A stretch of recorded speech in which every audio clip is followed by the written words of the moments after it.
নির্বাচন পরবর্তী অস্থির রাজনৈতিক পরিস্থিতির মধ্যে শেখ হাসিনা দিল্লি থেকে ভার্চুয়ালি সভায় যুক্ত হয়ে আওয়ামী লীগের শীর্ষ নেতাদের কঠোর বার্তা দিলেন। দলের ওয়ার্কিং কমিটির বিশেষ বৈঠকে তিনি স্পষ্ট ভাষায় নির্দেশ দেন, দলীয় নেতারা দেশে ফেরার প্রস্তুতি নিন এবং রাজনৈতিকভাবে সক্রিয় হওয়ার জন্য মানসিক শক্তি সঞ্চয় করুন।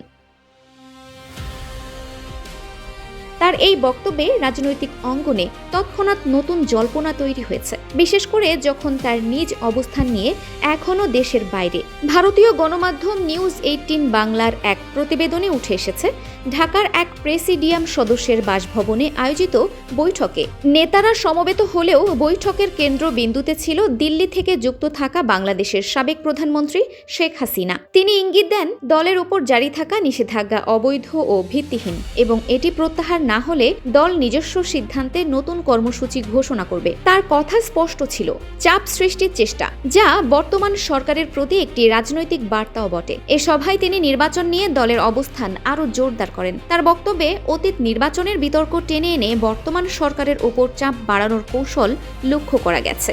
দলের ভেতরেও এই অভিযোগগুলোকে কেন্দ্র করে নতুন করে আন্দোলনের সম্ভাবনা নিয়ে আলোচনা শুরু হয়েছে।